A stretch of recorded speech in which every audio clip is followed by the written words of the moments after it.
Bon, voilà, bien aimé Saint. Je crois que nous allons devoir commencer notre intervention.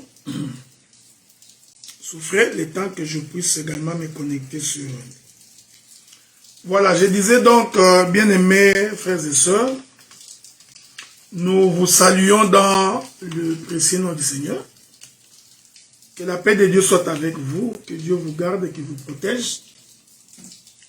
Qu'il garde également la maison de tout un chacun.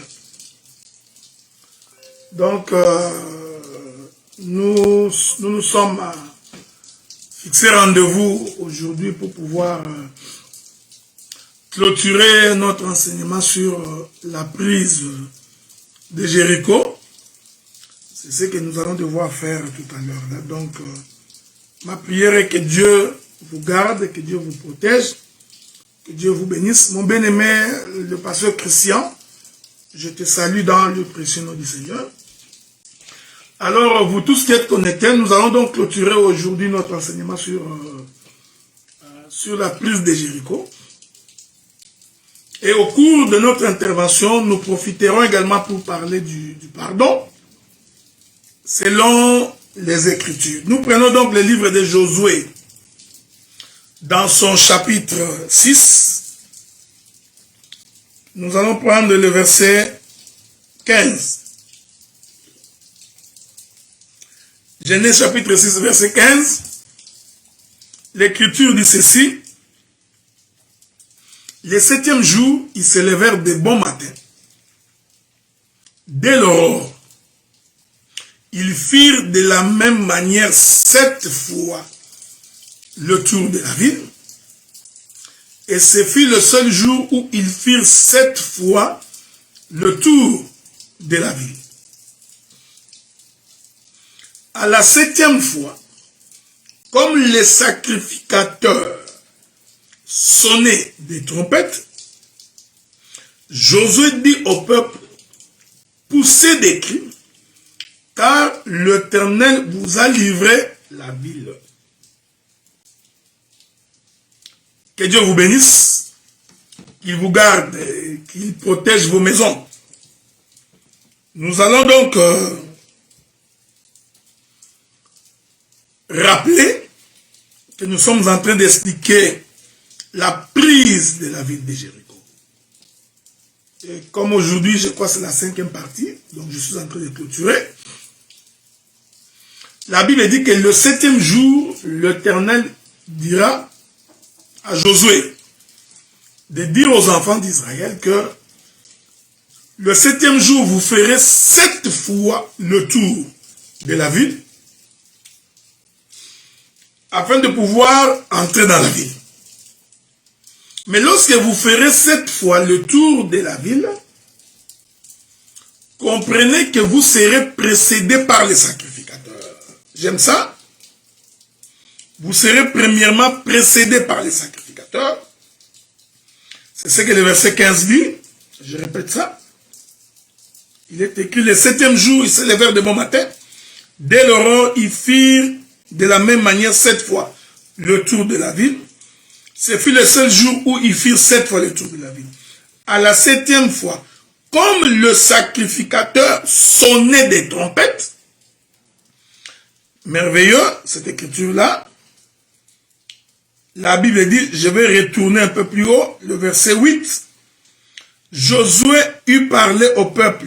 Le 7 sacrificateurs qui portaient devant l'Éternel les 7 trompettes se mirent en marche et sonnèrent des trompettes.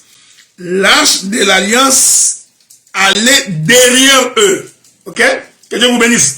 Donc, lorsqu'on voulait prendre la ville de Jéricho, il faut considérer la position des sacrificateurs. La Bible dit, le sacrificateur était devant, l'arche était derrière. Donc, pour prendre la ville de Jéricho, il fallait que le sacrificateur soit devant et l'arche devrait être derrière les sacrificateurs. En d'autres termes, le sacrificateur précédait lâche, et lâche venait après le sacrificateur. Que Dieu vous bénisse. Or, souvenez-vous, je vais prendre une écriture qui nous dit que l'ombre n'étant pas la représentation exacte des choses, et que l'ombre est appelée à disparaître, ce sont des choses que vous connaissez. En d'autres termes, l'ombre précède la réalité. Ok? C'est très important ce que j'ai dit. L'ombre précède la réalité. Je suis en train de chercher cette écriture-là, en espérant que je vais la trouver. Sinon, je reviendrai plus tard. Je prends d'abord Hébreux, chapitre 10, le premier verset. En effet, la loi, qui possède une ombre des biens à venir, et non l'exacte représentation des choses. Donc, l'ombre doit donc précéder la réalité.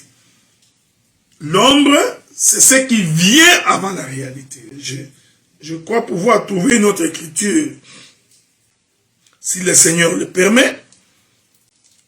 Si vous prenez également les livres de Colossiens chapitre 2, le verset 17, la Bible dit, c'était l'ombre des choses à venir, mais le corps est en Christ. Je répète cette écriture pour dire que l'ombre précède toujours la réalité. L'ombre vient toujours avant la réalité. Pourquoi j'évoque ces écritures? C'est pour expliquer la position des sacrificateurs. Les sacrificateurs étaient donc devant l'arche. L'arche était donc derrière le sacrificateur. Or, vous comprenez que l'arche, c'est Dieu.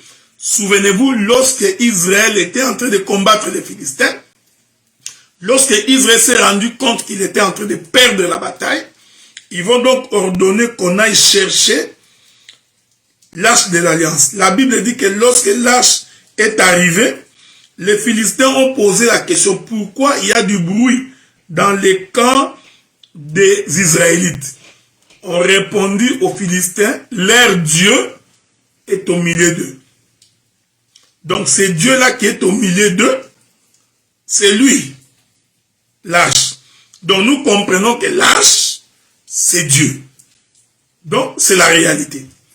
Ainsi, comme l'ombre précédant la réalité, nous comprenons que ici, le sacrificateur qui sonne la trompette vont donc constituer l'ombre de l'arche. Vous voyez, frère? Donc, je vais prendre beaucoup d'écritures aujourd'hui pour que les gens puissent bien nous saisir là-dessus. Donc, l'ombre est donc appelée à disparaître. L'ombre précède toujours la réalité. Donc, vous comprenez que la position des sacrificateurs qui marchaient devant l'arche, c'est la position de tous ceux qui sont venus avant Jésus. Donc, les sacrificateurs ici vont représenter toute la dispensation de Moïse, en commençant par Adam jusqu'à Jean-Baptiste. Ce sont là les sacrificateurs qui marchent devant l'arche. C'est pour dire ceci, pour accéder dans la ville de... voilà, pour accéder à la ville de Jéricho, pour accéder dans la ville de Dieu, il faudrait que, premièrement, que l'ombre vienne. Or, l'ombre ici, c'est le temps des prophètes. C'est-à-dire, il faut d'abord que les prophètes viennent en premier. C'est pourquoi le livre de Luc, chapitre 24, verset 44, la Bible dit ceci, que Jésus parlant aux disciples sur le chemin d'Emmaüs, va leur dire de tout ce qui les concernait, en commençant par le prophète, la loi et les psaumes. Ok? Je voudrais prendre une autre écriture dans les livres de 2 Corinthiens. Prenons les livres de 2 Corinthiens. Livre de 2 Corinthiens dans son chapitre 3. Je vais donc commencer par le verset 13. 2 Corinthiens chapitre 3, le verset 16, il est écrit, non, le verset 13 voulais-je dire, il est écrit, nous ne faisons pas comme Moïse, qui mettait un voile sur son visage pour que les fils d'Israël ne fixassent pas le regard sur la fin de ceux qui étaient passagers. Mais ils sont devenus durs d'entendement, car jusqu'à ce jour, le même voile demeure quand ils font la lecture de l'Ancien Testament. Ils ne se lèvent pas parce que c'est en Christ que le voile disparaît. C'est en Christ que l'ombre disparaît. Je voudrais faire un exercice plus facile à comprendre. Je suis le frère Adélard. Donc, moi, c'est le vrai. Je suis la réalité. Donc, si vous voudrez avoir mon ombre, il faut que la lumière frappe mon corps. C'est comme là, derrière moi, il y a mon ombre. Quand la lumière frappe mon corps, ainsi vous avez mon ombre qui va se dégager. Mais vous allez remarquer, l'ombre se dégage toujours. Attendez, allons doucement, je vais répéter ce que je disais. Donc, c'est en Christ que le voile disparaît. Le voile qui disparaît en Christ ici, c'est l'ombre. Ok? Maintenant, regardez, suivez-moi bien. Je suis le frère Adélard. Donc, pour qu'il y ait l'ombre de ma personne, il faudrait qu'il y ait une lumière qui frappe mon corps. Et quand la lumière frappe mon corps va dégager l'ombre de ma personne. Donc, sans la lumière, pas d'ombre. C'est bon? Mais mon ombre ne peut se projeter qu'en fonction de la position du soleil. Voici ce que je voudrais dire. Si le soleil me frappe en face, qu'est-ce qui va arriver? Mon ombre va être dégagée derrière moi. Et si le soleil me frappe de dos, mon ombre va se dégager devant moi. Dans toutes les positions, l'ombre précédera toujours ma personne. Regardez. Si le soleil me frappe, vous verrez l'ombre de ma personne projetée sur le sol. Donc, l'ombre de ma personne se verra sur la terre. Ok? Parce que je vous informe que l'ombre ne peut se projeter que sur la terre par rapport à la position du soleil. Il est merveilleux. Parce que le soleil est dans les lieux élevés. Ainsi, quand le soleil frappe une réalité, l'ombre de la réalité ne peut se projeter que sur la terre. Ça ne peut pas se projeter autrement. Parce que cela dépend de la position du soleil. Parce que c'est le soleil qui dégage la lumière. Et cette lumière frappant un corps, le corps va dégager l'ombre. Donc, quoi qu'il arrive, si on considère que c'est le soleil qui est la source de l'ombre, donc l'ombre de la réalité ne peut être projetée que sur la terre. Faites l'exemple. Mets-toi debout. Pour qu'il y ait ton ombre, il faut qu'il y ait le soleil. Or, le soleil est élevé. Il est au ciel par rapport à ta position. Donc, quand il te frappe, que tu le veuilles ou pas, ton ombre va être projetée sur la terre. Qu'est-ce que je voudrais dire? Quand Dieu avait dit, créons l'homme à notre image, selon notre propre ressemblance, en réalité, Dieu disait que le soleil me frappe, ainsi je dégagerai sur la terre l'ombre de ma personne. C'est pourquoi Adam a été créé sur la terre. Est-ce que vous comprenez ça? Est-ce que vous saisissez ça? Nous sommes en train de sonder les intestins de Dieu. La profondeur de l'écriture. Remarquez. Quand Dieu disait, créons l'homme à notre image, selon notre propre ressemblance, et Dieu, pour créer l'homme, il est allé créer l'homme en tirant la poussière de la terre. Donc, cette poussière de la terre tirée, c'était l'ombre de Dieu lui-même. Donc, prophétiquement, Dieu disait que le soleil me frappe. Voyez-vous, frère, hein? Que le soleil me frappe, moi, Dieu, et l'ombre de ma personne, nous allons voir cette ombre sur la terre. Mon bien-aimé Roland, que Dieu te bénisse. Je n'ai pas eu le temps de t'écrire personnellement pour la mort de ta mère. Je te présente ici toutes mes condoléances le plus attristées. De la part de ton frère bien-aimé, Adela Ndaye. Regardez, frère, je disais ceci. Je disais donc, pour les bien-aimés qui nous suivent sur WhatsApp, comprenez que je suis en même temps en direct sur Facebook. Regardez. Donc, l'ombre doit se projeter sur la terre. En d'autres termes, qu'est-ce que je voudrais dire? Ce que nous voyons sur la terre est une ombre, et cette ombre ici ne précède que la réalité. Donc, la réalité va venir après, l'ombre vient en premier. C'est ça même l'écriture de les premiers seront les derniers seront les premiers. Le premier ici, ce sont les apôtres, ce sont les prophètes, c'est la dispensation des prophètes. Le dernier ici, c'est la dispensation de la grâce. Avez-vous remarqué? Donc, je dis et je répète pour une bonne saisie et une meilleure compréhension. Pour prendre la ville de Jéricho, le sacrificateur devrait être devant, l'arche de l'alliance après. Donc, ceux qui sonnaient de la trompette étaient devant, et l'arche de l'alliance après. J'ai dit donc, le sacrificateur qui porte l'arche, qui était en premier, et qui était au nombre de 7, représentait le temps de la loi. Le temps de des prophètes, qui annonçait la venue de l'arche qui est Dieu lui-même. C'est pour dire ceci, frère. Parce que je vous avais dit, entrer dans Jéricho, c'est prendre Cana.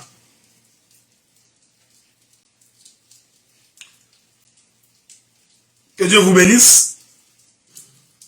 Donc, entrer dans Jéricho, c'est prendre Cana. En d'autres termes, entrer dans Jéricho, c'est aussi le signe de l'enlèvement. Je donnerai les détails tantôt. Donc, pour être enlevé, il faudrait la dispensation des prophètes et la dispensation de la grâce. Dans la dispensation de la grâce, nous prenons Christ avec tous les apôtres. C'est pourquoi pour prendre Jéricho, il a fallu que le sacrificateur soit devant et l'arche après. Cette disposition, c'est la disposition de la loi et la disposition de la grâce. Que Dieu vous bénisse. Que la paix de Dieu soit avec vous. Que Dieu vous accorde l'intelligence pour comprendre ces choses, frère. Regardez maintenant. C'est pourquoi je vous avais dit, quand Dieu dit, créons l'homme à notre image, cet Adam-là qui est l'ombre. Cet Adam-là qui est l'ombre. Adam en lui-même représente tout un sacerdoce. Donc Adam représente la position des sacrificateurs qui portent l'arche. Avez-vous remarqué ça? Donc Adam, il représente donc la position des sacrificateurs. Pourquoi? Parce qu'Adam est une ombre. Donc Adam, lui, il précède Dieu. J'aime ça, j'aime ces choses. Écoutez-moi bien. Écoutez, parce que nous allons essayer de balancer la nuée. Ok? Donc, quand Dieu crée Adam, cet Adam-là, cet Adam-là, la masse, cet Adam-là, terre, est une dispensation. C'est une ombre. C'est pourquoi Adam ne devait que disparaître. J'aime ces choses. Adam ne devait que disparaître. Parce que l'Écriture dit que l'ombre est appelée à disparaître. Il disparaît en Christ et Jésus. Donc, cet Adam-là, qui est l'ombre, parce que Adam précède Dieu. On va lire une écriture. Souffrez, lisons une écriture dans les livres des Romains. Lisons une écriture dans les livres des Romains. Avec votre permission, bien entendu. Souffrez avec moi. Parce que vous souffrez pour une bonne cause. il est écrit ceci. La Bible dit, Romains chapitre 5, le verset 14. Romains chapitre 5, verset 14. La Bible dit, je vais commencer par le verset 12. Il est écrit, c'est pourquoi comme par un seul homme le péché est entré dans le monde, et par le péché la mort, et qu'ainsi la mort s'est étendue sur tous les hommes, parce que tous ont péché. Car jusqu'à la loi, les péchés étaient dans le monde. Or, le péché n'est pas imputé quand il n'y a point de loi. Cependant, la mort a régné depuis Adam, jusqu'à Moïse, virgule, même sur ceux qui n'avaient pas péché pour une transgression semblable à celle d'Adam, virgule, lequel est la figure de celui qui devait venir. Donc, Adam était la figure de celui qui devait venir. Adam était l'ombre de celui qui devait venir. Est-ce que vous comprenez ce que je dis? Je veux que je répète ça. Il faut que ça puisse bien te pénétrer. Pour que quand je toucherai les jardins, que tu ne puisses pas te perdre. Donc, Adam était une ombre de celui qui devait venir. Or, Genèse nous dit que Adam était l'ombre de Dieu. Donc, celui qui devait venir, c'est Dieu. C'est pourquoi nous disons que Jésus-Christ c'est Dieu. Avez-vous remarqué ça? Donc, celui qui devait venir, c'est Dieu. Donc, Adam étant l'ombre de celui qui devait venir, nous comprenons que Adam, c'est ça le sacrificateur qui précède l'âge, et celui qui devait venir, il vient après, donc c'est l'âge qui vient après. Que la paix de Dieu soit avec vous. C'est pourquoi, lorsque je m'en vais visiter Moïse dans les jardins, je constate que lorsque l'Éternel Dieu formait Adam, jusque-là, Adam était une masse sans vie. Donc, Dieu forme Adam, mais Adam n'était pas encore un être vivant. Qu'est-ce que je voudrais dire? Je voudrais dire que cet Adam-là qui n'était pas encore un être vivant, c'est ça les prophètes. Parce que les prophètes n'ont jamais donné la vie. Est-ce que vous comprenez? Les prophètes n'ont jamais donné la vie. Donc c'est ça Adam qui n'était pas encore un être vivant. Donc c'est ça les sacrificateurs qui portent l'âge devant l'âge, qui portent le trompette devant l'âge. Que la paix de Dieu soit avec vous. Comprenez-vous ces choses? Heureux êtes-vous quand vous comprenez ces choses parce qu'elles sont salutaires et ces choses nous transforment, ces choses nous changent, ces choses font de nous des personnes changées, des nouvelles créatures. Je vais virguler encore. Je vais encore balancer la nuit. Comprenez? Or, cette masse de terre qu'on appelle Adam, qui n'était pas encore un être vivant, c'est la chair. Est-ce que vous me suivez? C'est la chair. Il est merveilleux. Donc là, vous avez suivi ça? C'est la chair. Donc, le premier rassemblement d'Adam, quand Dieu rassemble la poussière de la terre, Dieu ne rassemblait que la chair. Donc l'ombre, c'est aussi la chair. Que Dieu vous bénisse. C'est pourquoi j'ai toujours dit, quand tu vois quelqu'un qui est trop charnel, comprenez que c'est une poussière. C'est une masse rassemblée mais sans vie. Un homme charnel, il est épris de son propre ego. Un homme charnel, il se considère comme étant plus meilleur que les autres. Un homme charnel, il pense qu'il est plus intelligent que les autres. Un homme charnel, lui, on ne peut pas le toucher. Quand on l'insulte, il est en colère. Un homme charnel, c'est celui qui fait passer ses intérêts au devant des autres. Un homme charnel, c'est celui qui a la haine pour ses frères. Un homme charnel, c'est celui qui a de la médisance pour ses frères. Un homme charnel, tout tourne autour de lui. C'est ça Adam, un être vivant, un être sans vie. cette position-là, c'est aussi la dispensation du temps de Moïse. Que la paix de Dieu soit avec vous. Vous voyez, frère, je vous avais dit que quand les doctorats, c'est expliquer l'écriture, les détails dans les écritures. C'est ça les doctorats, frère. Donc les doctorats, il faut en être convaincu que l'Esprit de Dieu témoigne à ton esprit que tu es de Dieu. Et que, vous savez, j'ai toujours dit ceci, nous pouvons nous mentir mutuellement. Nous pouvons nous tromper mutuellement. Tu vois, moi je suis ceci. Mais quand tu es assis toi-même dans ta maison, tu sais ce que tu es. Tu sais si tu es un bricoleur de versets. Parce qu'il y a des gens qui sont des bricoleurs de versets. Tu sais si tu es un autodidacte. Parce que j'ai des difficultés à croire qu'un serviteur de Dieu qui n'est pas un homme de prière. Je ne crois pas à un serviteur de Dieu qui ne peut pas vivre la sainteté. Non, ça je ne le crois pas. Un ministre doit être un homme consacré. Il prend son temps pour l'œuvre de Dieu. C'est un homme de prière. Avez-vous remarqué cette chose? Donc, je dis ceci.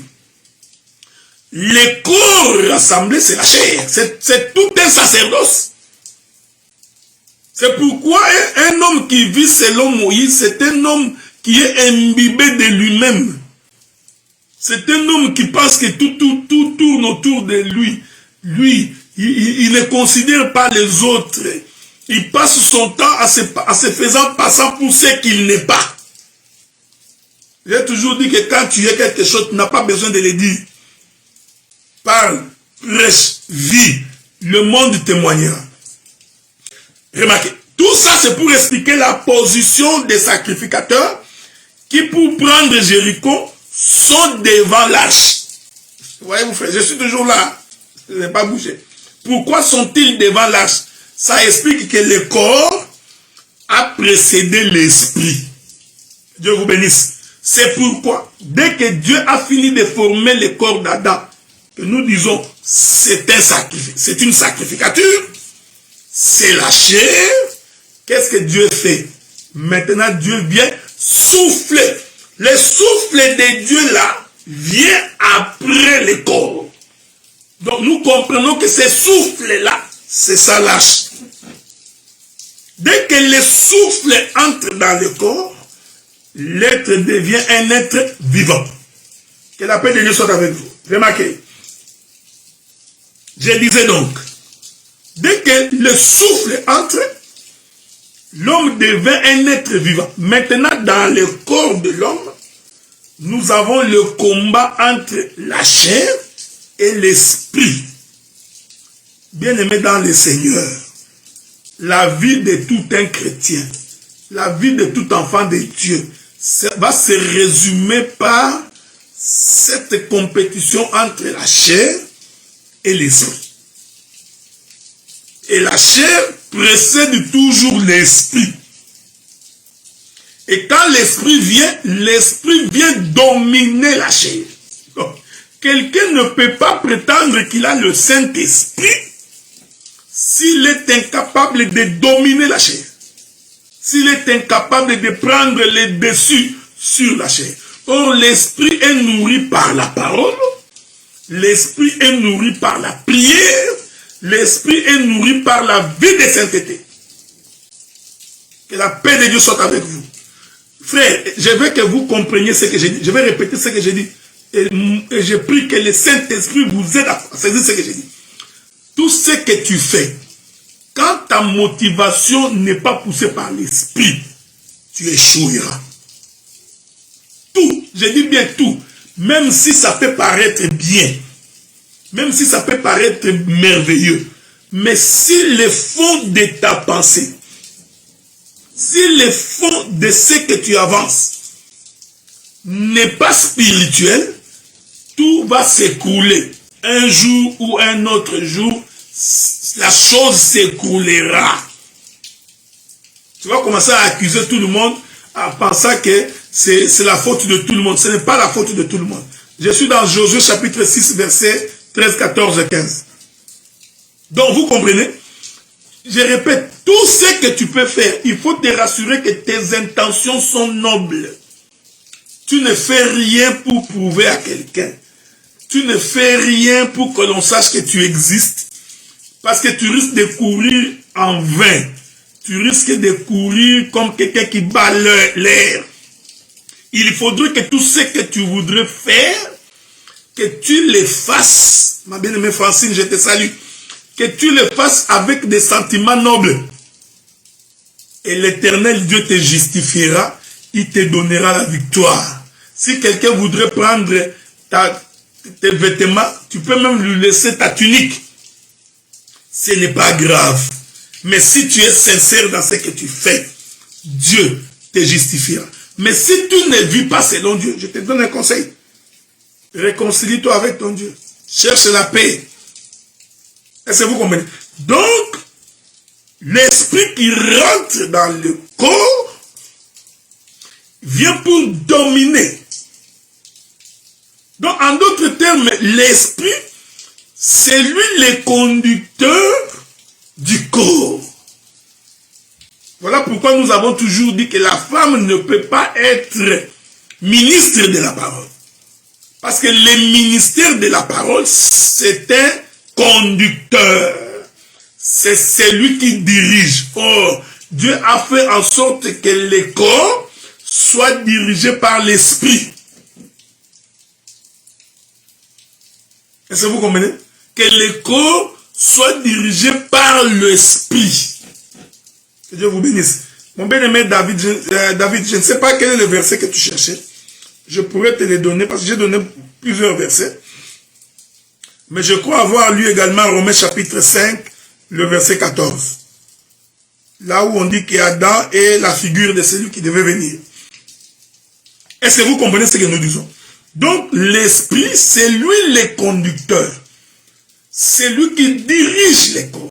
C'est lui qui prend la direction. Vous comprenez ce que nous disons? C'est pourquoi la Bible appelle le corps une femme. Vous voyez? L'église, c'est le corps de Christ. Or, l'église est une femme.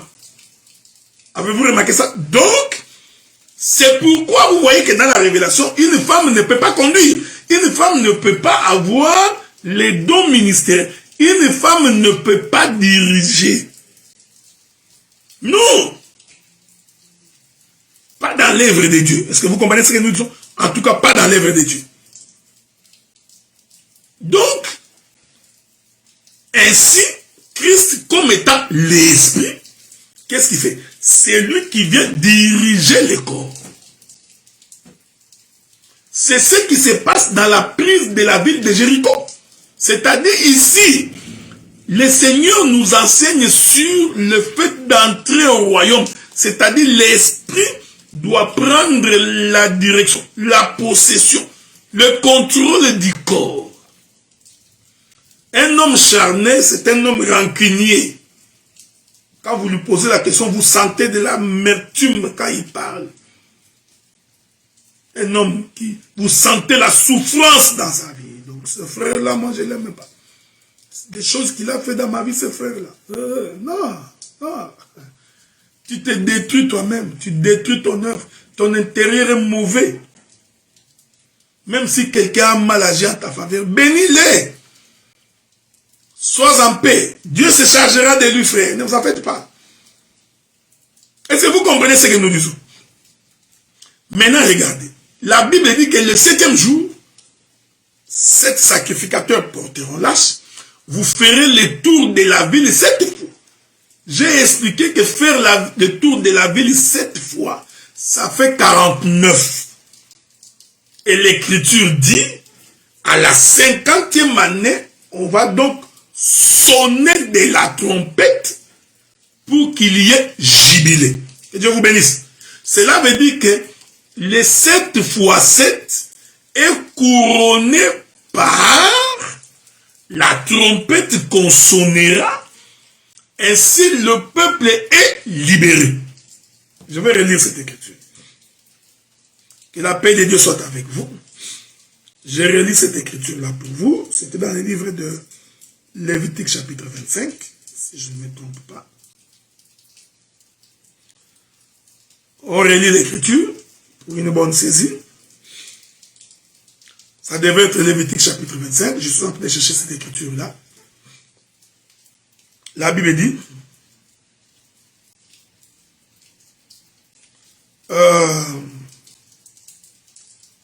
Lévitique chapitre 25, à partir du verset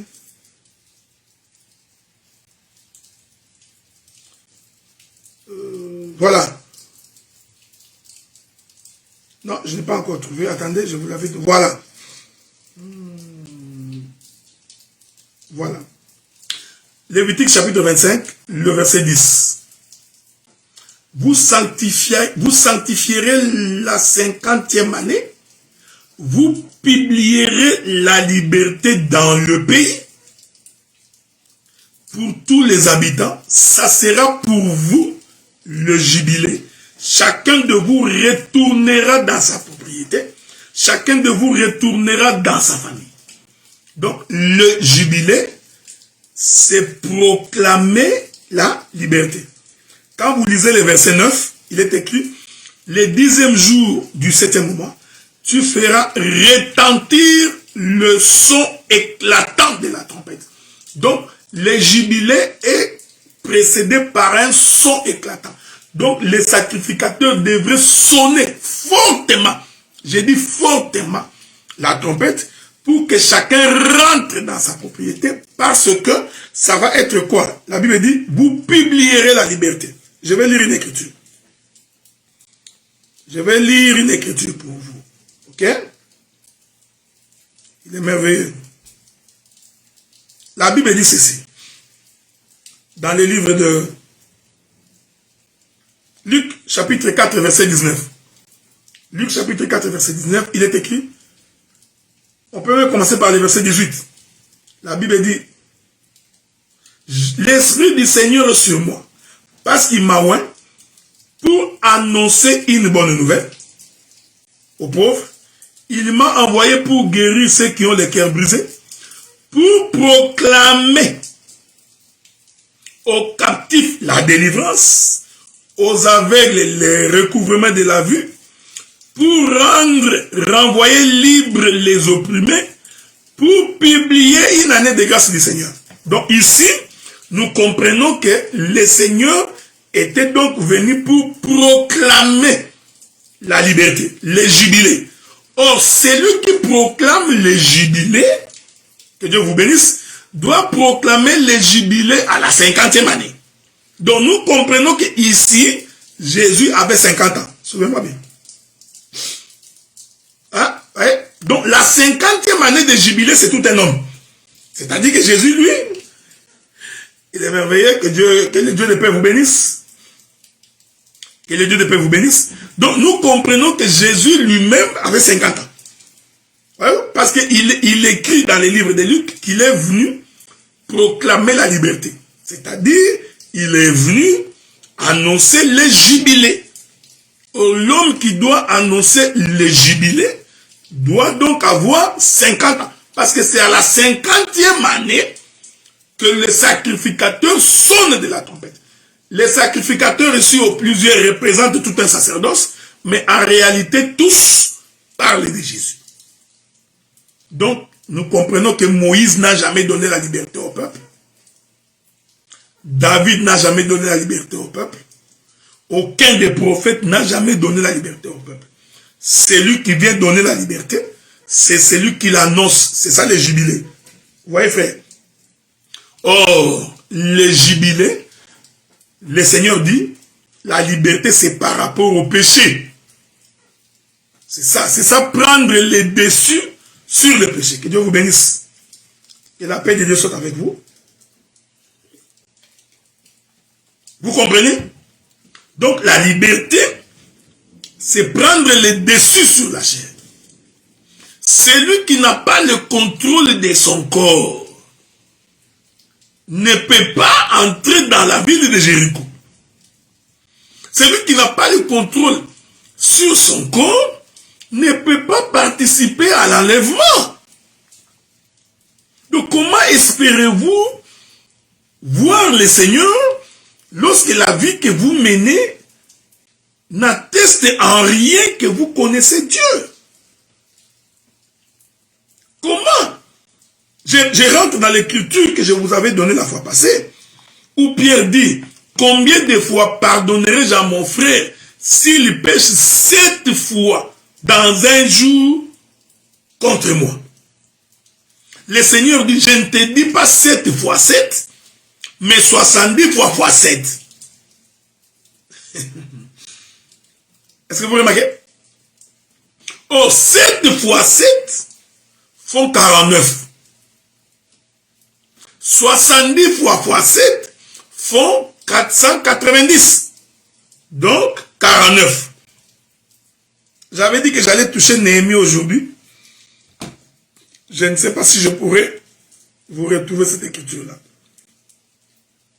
On verra. Est-ce que vous comprenez ce que nous disons? Oh, je vous ai fait comprendre que celui qui pêche contre son frère, celui qui avait péché contre son frère, je vous avais dit que c'était Adam. Et c'est auprès d'Adam, c'est Adam qui a péché contre Dieu. Parce que Dieu était le frère d'Adam. Je vais démontrer ça. Et j'ai expliqué que pécher 7 fois contre son frère, c'est toute une dispensation. C'est la dispensation de 7 sacrificateurs qui portent l'âge, qui portent les trompettes devant l'âge. Parce que pour prendre Jéricho, il fallait qu'il y ait 7 sacrificateurs qui ont 7 trompettes dans leurs mains. Vous remarquez? Je n'entre pas dans beaucoup de détails. Parce que lorsque nous parlons de la trompette, nous sommes en train de parler de quoi? Regardez. Il est merveilleux, hein? Il est Dieu de paix. Écoutez ce que le frère Paul dit.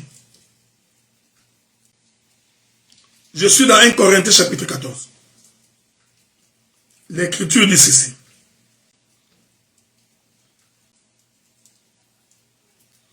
« 1 Corinthiens chapitre 14, verset 8.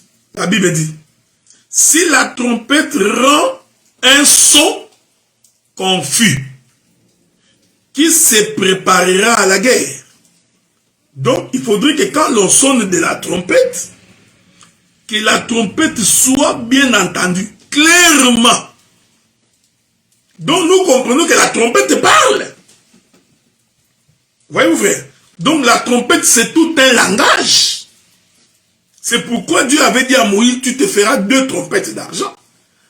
Une trompette pour sonner au rassemblement et l'autre que vous sonnerez avec éclat pour sonner les départs. Donc, la trompette, c'est tout un parler de Dieu. Je ne sais pas si je vais vous trouver notre écriture. Est-ce que vous comprenez? Je prends le livre de Matthieu chapitre 6. Matthieu chapitre 6 verset 2. La Bible dit, lorsque tu fais l'aumône, ne sonne pas de la trompette devant toi. Il ne faut pas croire que Dieu voulait dire, quand tu fais l'aumône, il faut que tu prennes la trompette comme ça. Pa, pa, pa. Non, Dieu n'est pas, ce n'est pas de ça que Dieu parlait. Il dit, ne sonne pas de la trompette devant toi. Comme font les hypocrites dans les synagogues, dans les rues, afin d'être glorifiés par les hommes. Je vous l'ai dit, ils reçoivent leur récompense. C'est pourquoi la Bible dit qu'un jour, un pharisien est entré dans un temple avec un publicain. Vous voyez la manière dont le pharisien va sonner la trompette.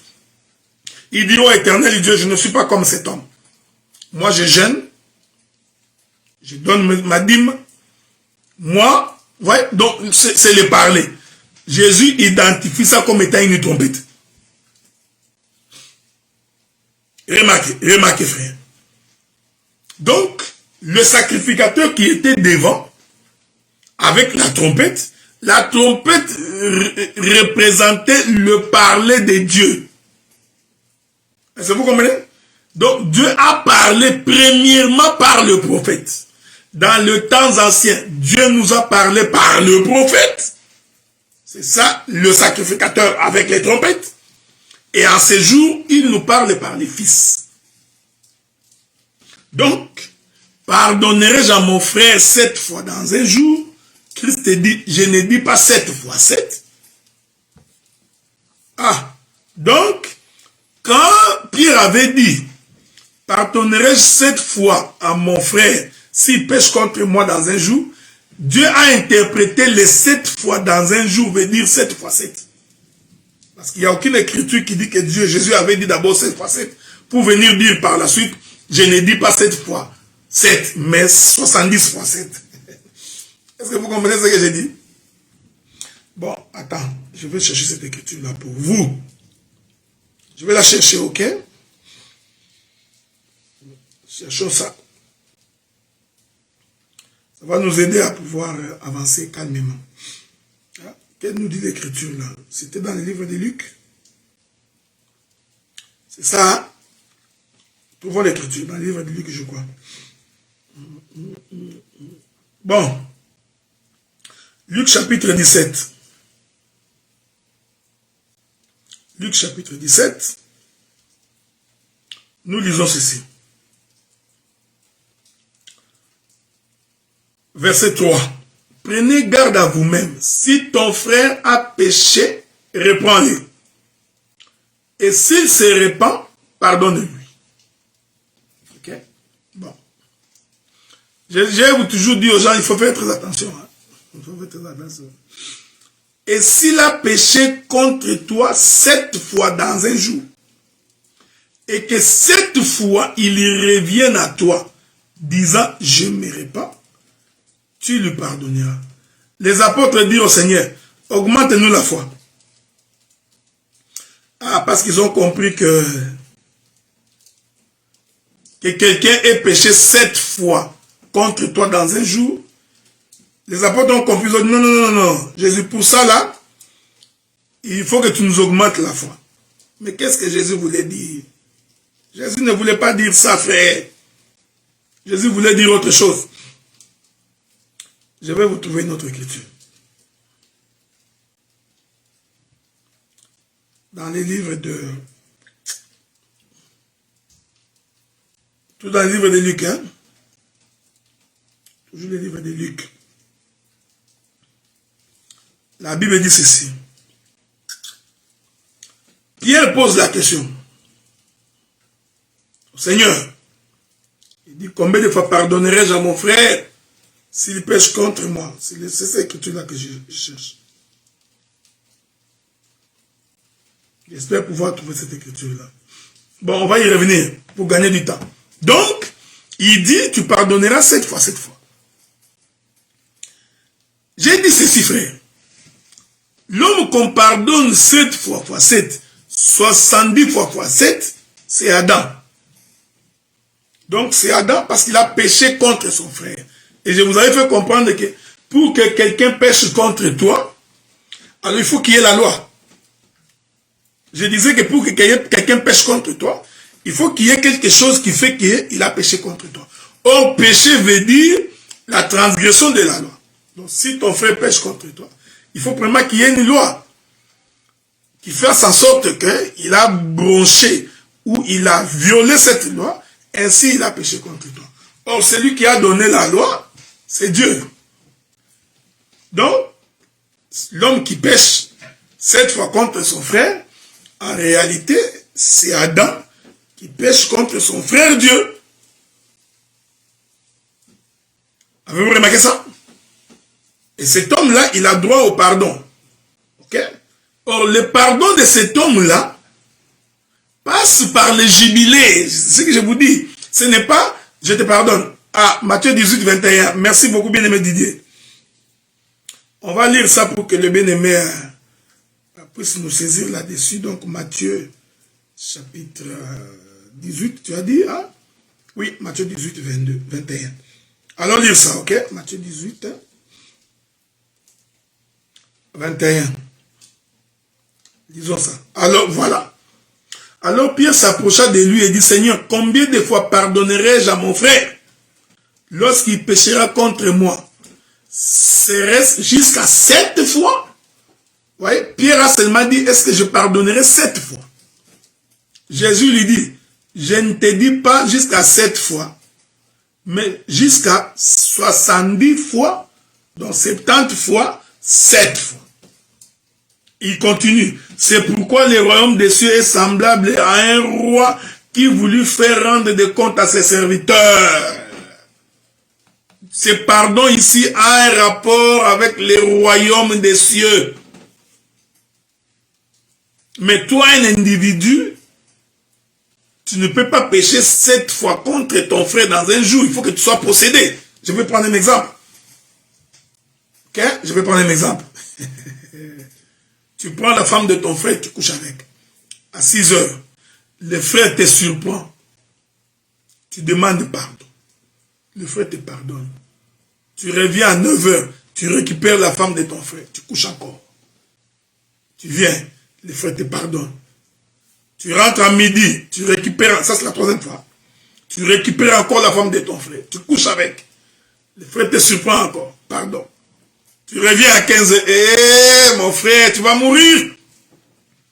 Déjà la 2e fois, l'homme va prendre une machette, un couteau, il va te poursuivre.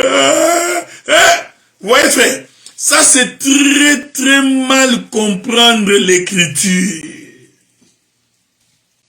Parce que l'homme qui pêche 7 fois dans un jour, ce n'est pas un individu normal, frère. Non, un homme, ton frère ne peut pas pécher contre toi 7 fois dans un jour. C'est possible. Nous comprenons que pécher 7 fois ici, c'est les chandeliers.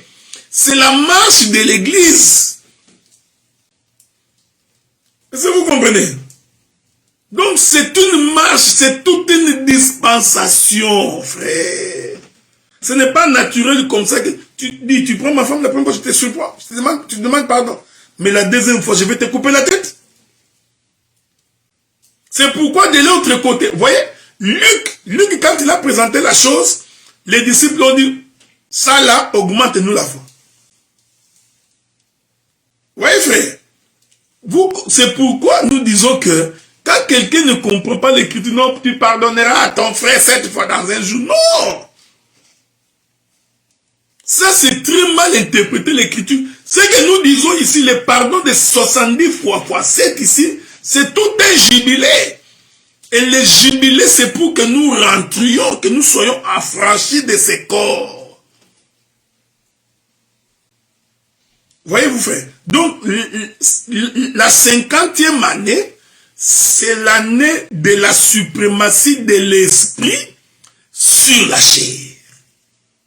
Que celui qui était esclave du péché est libéré. Celui qui était esclave du monde est libéré. C'est ça le jubilé de la 50e année. C'est pourquoi les Juifs ont dit à Jésus, toi, tu n'as pas encore 50 ans et tu dis avoir vu Abraham. Donc, les Juifs voulaient dire, pour que tu voies Abraham, parce que nous te voyons, nous t'avons vu naître. Nous t'avons vu grandir, donc tu n'as même pas encore 50 ans. Donc pour voir Abraham, il faut avoir 50 ans. Mais c'est quoi ça voir Abraham quand tu as 50 ans? C'est être un homme spirituel. C'est pourquoi le Saint-Esprit est descendu 50 jours après la mort de Jésus. Jésus est mort, il est apparu aux disciples pendant 40 jours. Il monte au ciel, 10 jours après, le Saint-Esprit descend. Donc, le Saint-Esprit est descendu au 50e jour. Donc, le Saint-Esprit, c'est lui, le véritable jubilé. Est-ce que vous comprenez ça, frère? Donc, il faut éviter de venir tordre l'essence des Écritures. Donc, réalisez donc avec nous que quand Israël fait le tour de la ville 7 fois le 7e jour, c'était tout un jubilé. Et je vous ai fait comprendre que le jubilé aussi s'est accompli parce qu'une écriture peut avoir plusieurs accomplissements. Le jubilé s'est aussi accompli sur la croix parce que sur la croix, Jésus a crié « Mon Père, pourquoi m'as-tu abandonné ?» J'ai dit que c'était la trompette que l'on sonnait avec éclat pour que le peuple entre dans la ville de Jéricho. Donc celui qui était sur la croix là, qui avait crié, mon Dieu, pourquoi m'as-tu abandonné, avait 50 ans. C'est pourquoi dans l'une de mes interventions, je vous ai fait comprendre que lorsque Aman a élevé les poteaux pour la mort de Mardoché, ces poteaux-là avaient une mesure de 50 coudées. Et j'ai expliqué que les 50 coudées-là, c'est la croix. C'est ça, le jubilé. Que la paix de Dieu soit avec vous. Est-ce que vous comprenez ça? Donc, je répète ça, celui qui n'a pas l'esprit du Seigneur ne peut pas participer à l'enlèvement. Or, celui qui a l'esprit du Seigneur doit avoir la suprématie sur son corps. Ça doit être un homme qui craint Dieu. Ça doit être un homme qui respecte la parole. Ça doit être un homme qui se focalise pour la vie éternelle.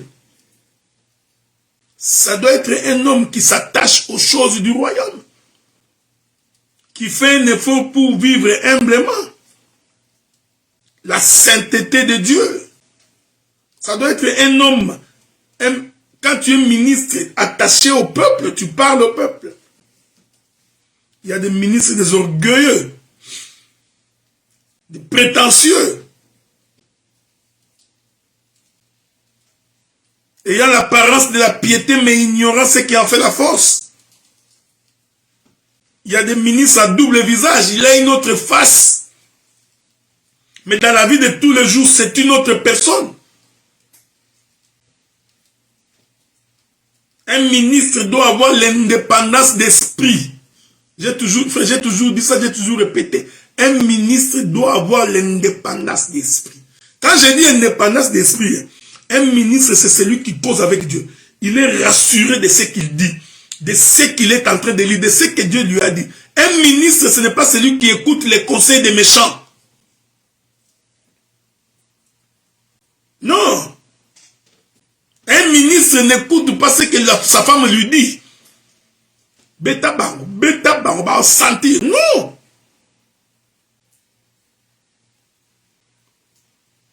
Nous nous accrochons à ces choses pour la vie éternelle. Pour la vie après l'au-delà, frère. Nous devons être un modèle pour le monde. Il faudrait que quand on allume la lampe, qu'elle soit mise sur la table pour que les gens du dehors soient éclairés, qu'ils viennent au Seigneur. Nous ne pouvons pas être des objets de scandale, non. Et le ministère n'est pas une confrérie de bandits. Non, nous ne sommes pas ici pour nous couvrir. Tu vis mal, tu vis dans les péchés, tu veux qu'on te couvre. Non. Tu es cupide, tu veux qu'on te couvre. Non. Tu es un coureur de jupons, on ne te couvre pas. Ça, les autres peuvent le faire, mais pas nous, frère, pas nous. L'œuvre de chacun passera par le feu. Est-ce que vous comprenez ce que nous disons? Déjà, que le temps passe vite. Je vais encore, je n'ai pas fini. Parce que je voudrais clôturer cette histoire de la prise de Jéricho aujourd'hui. Regardez. Pour entrer dans Jéricho, il faut pousser des cris. C'est ce que Josué dit. Le peuple doit pousser des cris. Nous allons définir c'est quoi pousser les cris. Que la paix de Dieu soit avec toi. Ça, ce n'est pas les Français. Toi, tu ne me vois même pas venir. Tu ne me vois pas venir. C'est quoi ça pousser les cris? Parce que Dieu avait dit, la première trompette qui est la trompette des rassemblements, vous la sonnerez sans éclat. La deuxième trompette, vous allez la sonner avec éclat. J'ai expliqué que quand Jésus criait sur la croix, c'était la trompette avec éclat. Mais aujourd'hui, je prendrai une double direction. Qu'est-ce qu'on entend par pour entrer dans Jéricho? Le peuple doit pousser des cris. Tu vas entrer dans une église, la Bible dit poussez les cris vers l'éternel, poussez les cris.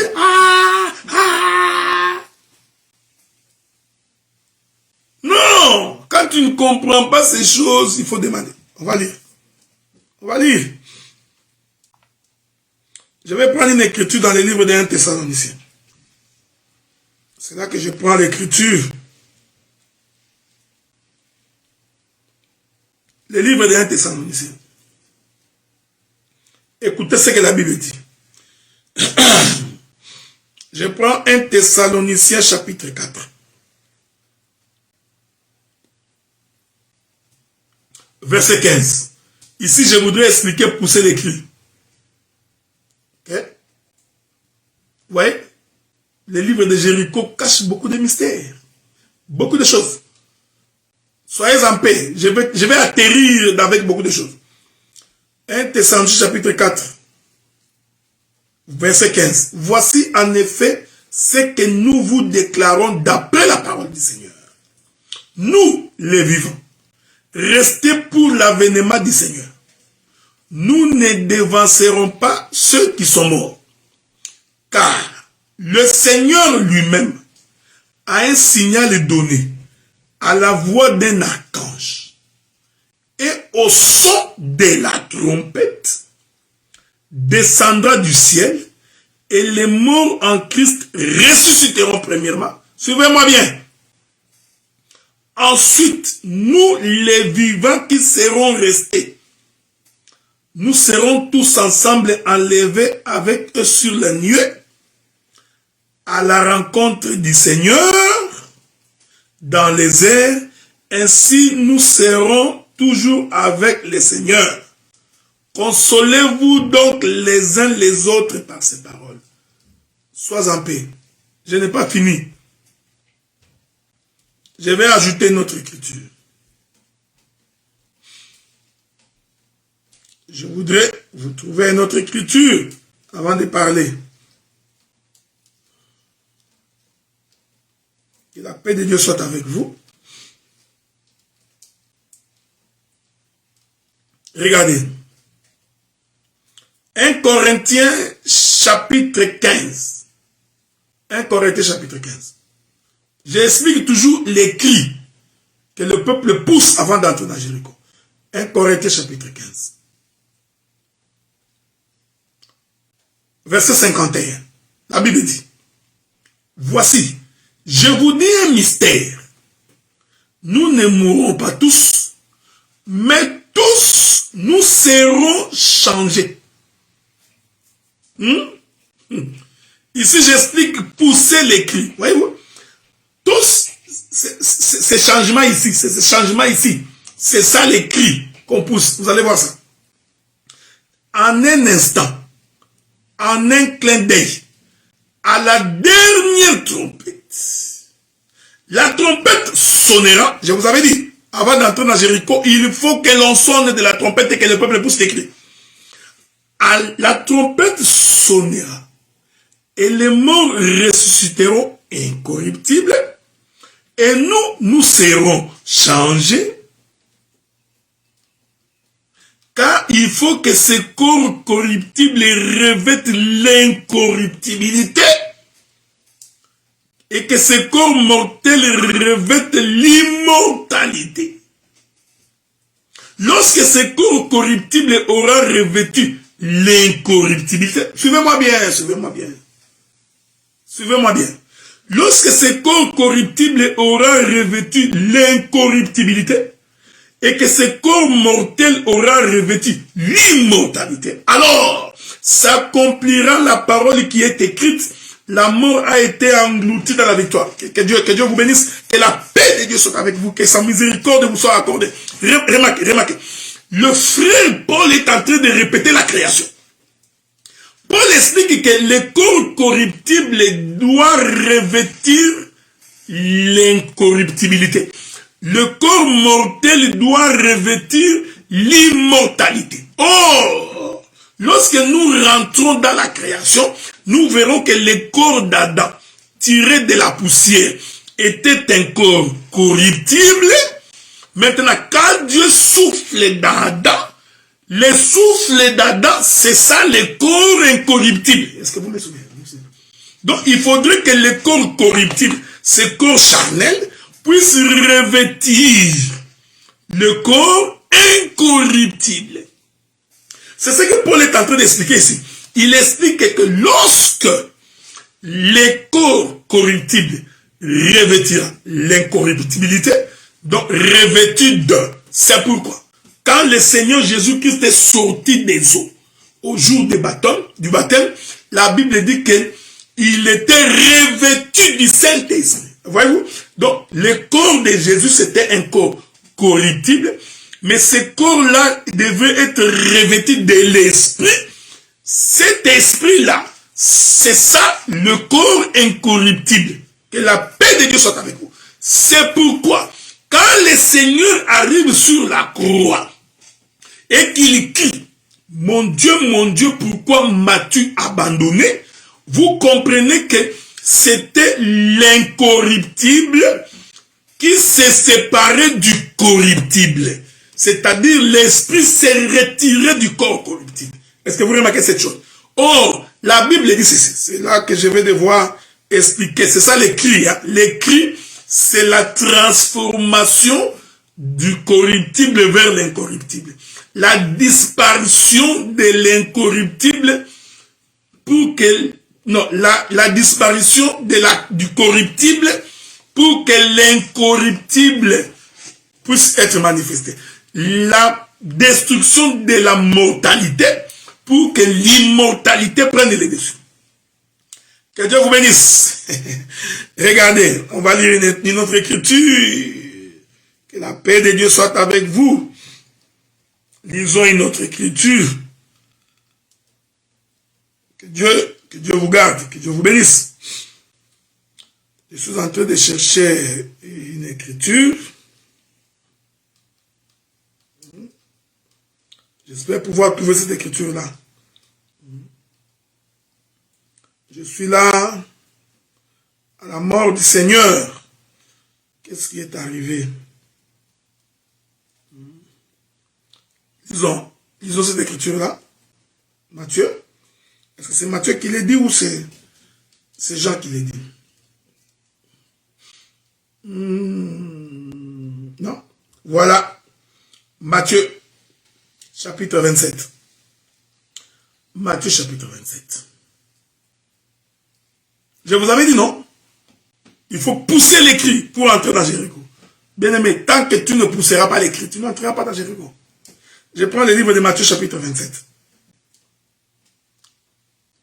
Il est merveilleux. Le verset 49. Mais les autres disaient, laisse voyons si Élie viendra les sauver. Nous sommes sur la croix. Là où la trompette est en train d'être sonnée. La Bible dit, Jésus poussa de nouveau un grand cri. Ah, donc nous comprenons que Jésus avait d'abord poussé un petit cri.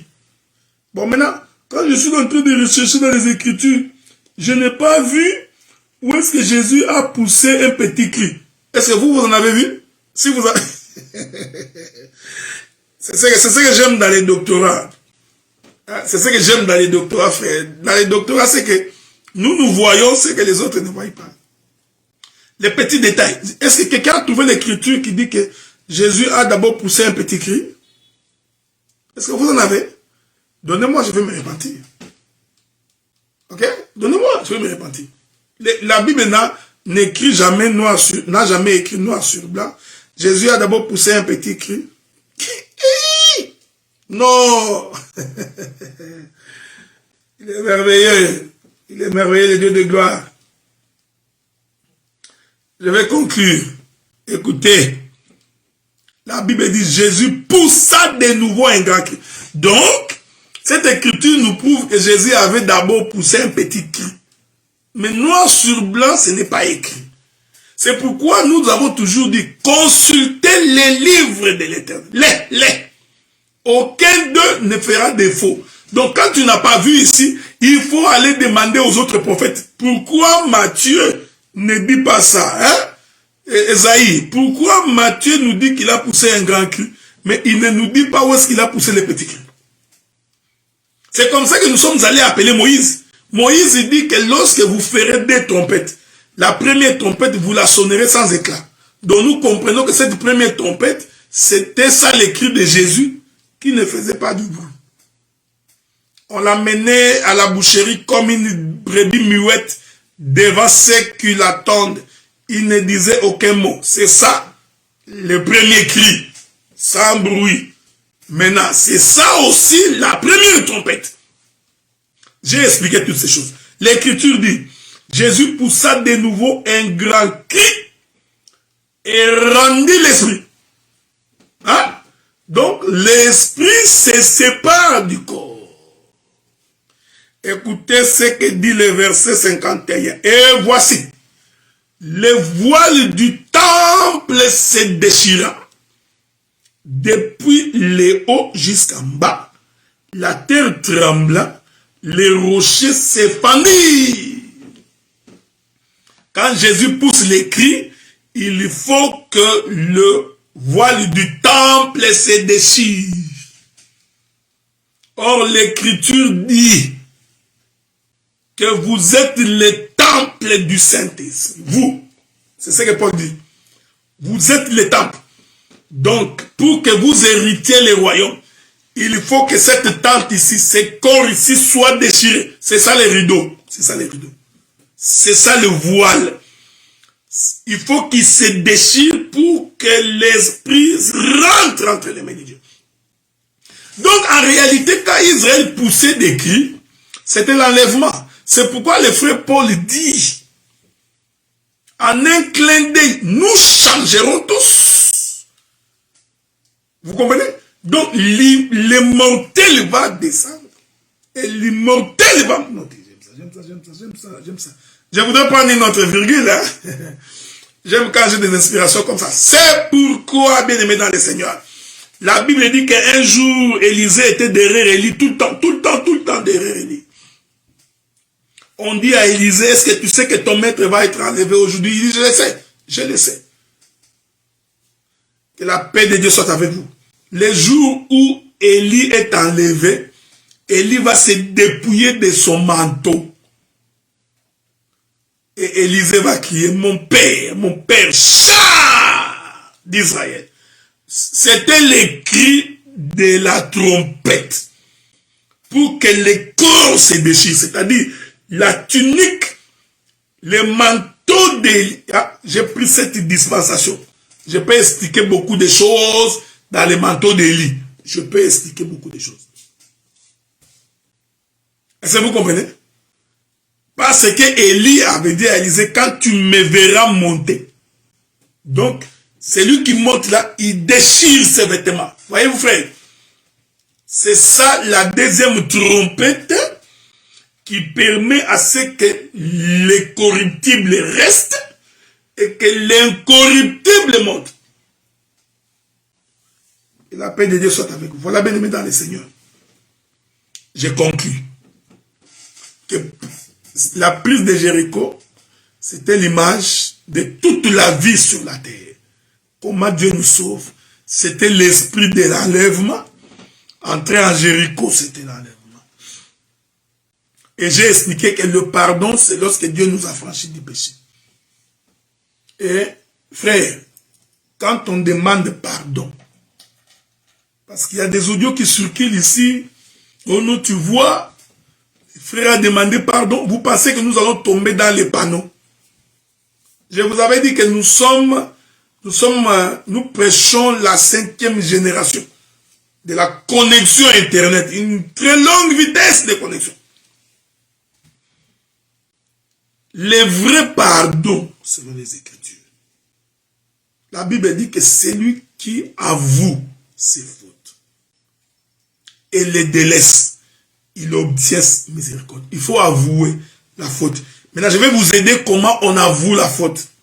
Si moi, le frère Adélard, j'ai couché avec 18 femmes d'autrui. Donc, quand je voudrais demander pardon, je vais commencer par moi, frère Adélard. J'ai couché avec la femme du frère Bernard. En 2018, Nous étions dans un hôtel qui s'appelle Katakokombe. Après, je couchais avec elle 14 fois. Tu vois? Ça, tu es en train de faire une confession. Moi, frère Adélard, 6 mois après, j'ai pris une sœur dans l'église. La sœur s'appelle la sœur Matungulu Bernard. Non, Matungulu Bernadette. J'ai donc pris la sœur Matungulu Bernadette. Je l'ai engrossée alors que c'était la femme d'autrui. Tu vois? C'est ce qu'on appelle le vrai pardon. Moi, frère Adélard, j'ai volé l'argent d'autrui. De qui? J'ai volé l'argent du frère Gloire Bachik. J'ai volé 17 000. Que Dieu me pardonne. Ah, ok. Moi, frère Adélard, j'ai fait avorter 18 sœurs dans l'église. Je regrette énormément ce que j'ai fait. Que Dieu me pardonne. Vous voyez, frère, c'est ça le vrai pardon. Un sorcier ne peut pas faire ça. Donc, il ne peut pas faire ça. Donc, demander pardon, c'est comme quelqu'un qui, une femme d'autrui va coucher avec un autre homme, il rentre dans sa chambre, Dieu pardonne-moi parce que j'ai commis un péché, je suis allé sortir avec un homme, Dieu pardonne-moi. Non, ça c'est pas un pardon. Le pardon, c'est que tu appelles ton mari, mon mari, comme tu me vois là, pendant que tu pensais que je suis allé acheter de la nourriture à McDo. Non, moi, j'avais rendez-vous avec le frère Kalonge. Alors nous nous sommes retrouvés à l'hôtel quelque part et nous avons fait ceci. Tu vois, ça, c'est ça la confession. Ne venez pas nous distraire avec des gens, je vous demande pardon parce que je vous ai offensé, je vous ai fait du mal, tu vois, à propos de tout ce que j'ai dit et de tout ce que j'ai écrit. Non, ce n'est pas comme ça qu'on demande pardon. Donc, nous allons rester, t'écouter, confesser ton pardon. C'est ce que la Bible dit, que c'est lui qui avoue ses fautes. Et nous allons nous asseoir pour examiner, est-ce que ce pardon-là est sincère? Est-ce que ce que tu dis est vrai? Bon, ce n'est pas fini. Lorsque tu demandes pardon, tu répares. Tu vois, frère, ce n'est pas comme, ce n'est pas facile. Tu as volé l'argent d'autrui, tu restitues l'argent d'autrui. Maintenant, si toi, tu as fait des enfants dans la maison d'autrui, tu vois, donc ça devient, donc, arrêtez-nous avec vos enseignements les frères a demandé pardon. Non, celui qui demande pardon, il vient. Bien-aimés frères et sœurs de l'église des saints de Katakokombe, moi, votre frère, j'ai mal agi en votre faveur en ce que j'ai vilipendé votre nom. Moi, j'ai parlé mal vous concernant. Moi, j'ai fait de faux témoignages. Moi, à cause de mon comportement, la réputation de l'église a été détruite. Moi, je reconnais tout ça que c'était mauvais. Moi, pardonnez-moi. Ah! Tu vois, frère, les gens, non, tu offenses les gens, tu penses que ça va passer comme ça, quoi. Ça, c'est pas demander pardon. Du genre, si vous avez été offensé, si nous avions été offensés, tu te moques de qui? Vous vous moquez de qui? Je vous ai dit, c'est ça, le vrai pardon. Et puis celui qui demande pardon est prêt à assumer les conséquences de son pardon. J'ai toujours dit que le pardon n'enlève pas l'erreur que tu as commise. Non, tout le monde saura. Tu as vu pour la femme d'autrui. Même si tu demandes pardon et que Dieu te pardonne, les frères aussi te pardonnent. Mais les souvenirs que tu avais pris la femme d'autrui, il n'y a que Dieu qui oublie, mais nous on n'oublie pas. Donc le pardon n'est pas l'éponge qui efface tout. Piou, piou, tout est enlevé. Non, pas comme ça. Donc le pardon, c'est le vrai pardon, tu dis. Même des choses qu'on connaissait, bon, on va les connaître ces jours-là. Le vrai pardon, moi, votre frère, je ne sais pas qu'est-ce qui m'a pris. J'étais devenu le disciple de Mike. Et j'ai vaseliné des sœurs. Ah! Donc, j'avais des tendances au mot. Oh! Là, c'est le vrai pardon. Non? C'est pas du genre, vous vous moquez des gens, vous nous prenez pour des idiots.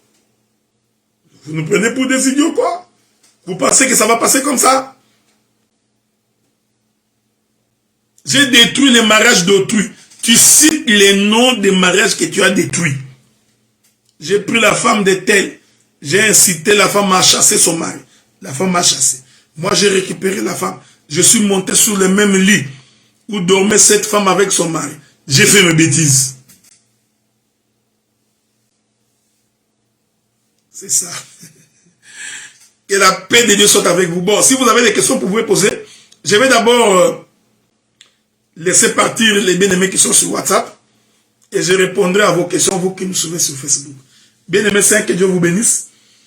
Que Dieu vous garde et qu'il garde vos maisons. Donc, j'ai fini mon intervention sur la prise de la ville de Jéricho.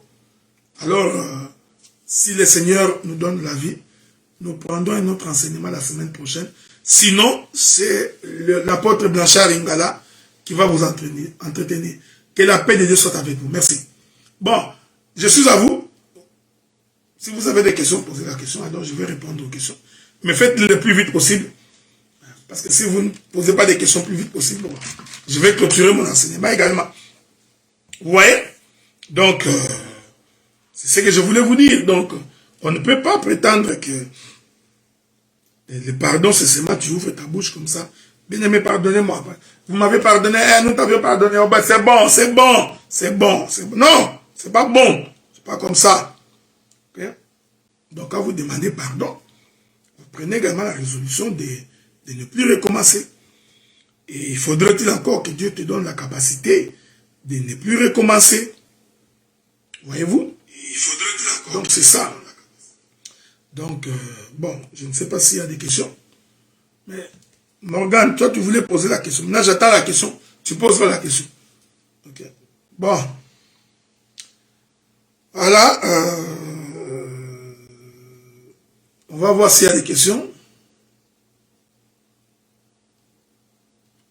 Ah, la première question, c'est que quelqu'un me pose la question, les pygmées qui sont dans la forêt équatoriale, comment seront-ils sauvés si l'évangile éternel n'arrive pas là-bas?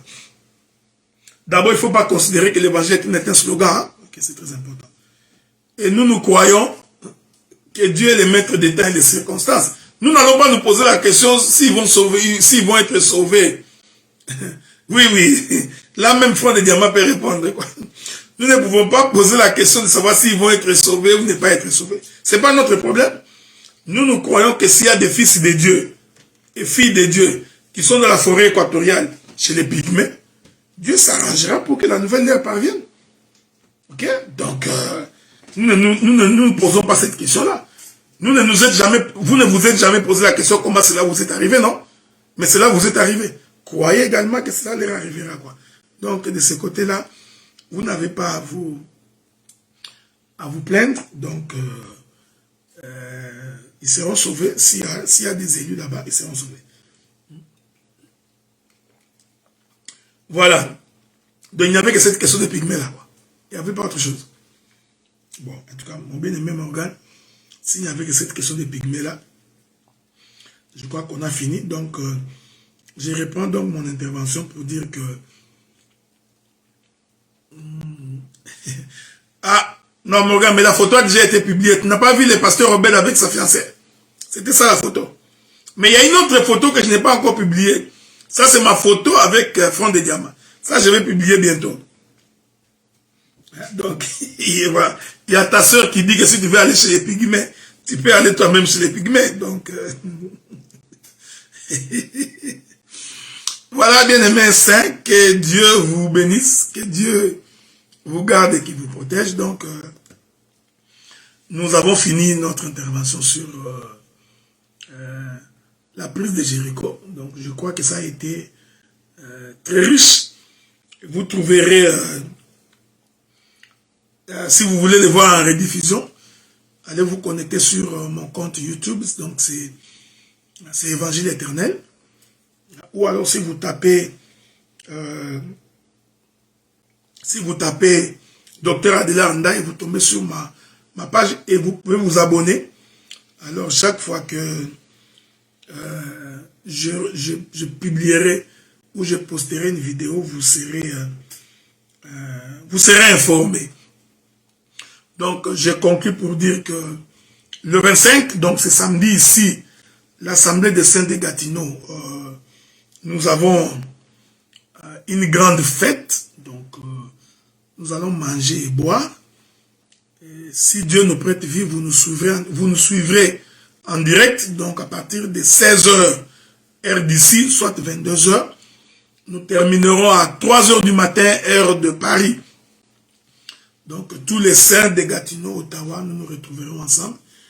J'ai saisi l'occasion qui m'est offerte maintenant là pour remercier énormément le pasteur Obed et le pasteur Azaf, qui même quand nous sommes absents, parce que ça doit faire très longtemps que je n'ai pas prêché à Gatineau, Ottawa, mais l'œuvre de Dieu a continué et les gens ne font que venir de plus en plus.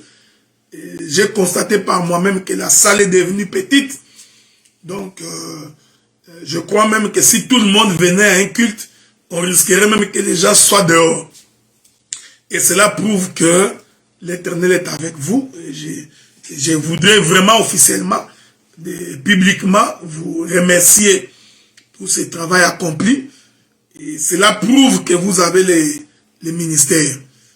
Parce que les ministères, ce n'est pas que tu prêches comme ça sur la télé, tu es sur les réseaux sociaux, tu prêches. Mais dans l'église, 2 membres. Il faut prier le Seigneur. Il faut prier le Seigneur pour que Dieu t'oriente autrement, quoi. Donc, le ministère, c'est le travail. C'est un travail de terrain. Ça, vous avez prouvé que vous êtes capable. Vous avez tenu l'église en prédication, en enseignement, en tout. Et les gens ne font que venir. Donc, je crois que nous pouvons, même si on n'est pas là, on n'a pas assez à craindre. Et si le Seigneur nous prête vie, comme vous savez, nous ferons ce qui est juste pour la gloire du Seigneur. Le bien-aimé de Montréal, vous êtes que Dieu vous bénisse, surtout les mamans de Montréal. Vous savez, Dieu, des fois, il nous enseigne. Les mamans de Montréal sont très, très fortes en évangélisation. Et elles sont très fortes dans l'œuvre de Dieu. Donc, je vous suis énormément reconnaissant. Oui, le bien-aimé est parti, il n'a pas supporté la doctrine. Donc, je disais que le maman de Montréal, que Dieu vous bénisse, que Dieu vous bénisse, que Dieu vous bénisse. Qui vous bénisse énormément, vous faites un travail exceptionnel. Donc l'église de Montréal, en quelques mois, donc nous avons presque triplé les nombres. La salle est devenue aussi très très petite. Donc je crois qu'il nous faut un déménagement à la fois à Gatineau et à la fois à Montréal. Que Dieu vous bénisse. Je remercie énormément le pasteur Marcel Ndaye, donc pour le travail que tu fais à Montréal, pour la considération, pour le respect de toutes les bonnes choses que tu as réalisées. Mon bien-aimé Chims et mon bien-aimé Lito, vous avez également tous mes remerciements. Que Dieu vous bénisse. Voilà, bien-aimé dans le Seigneur.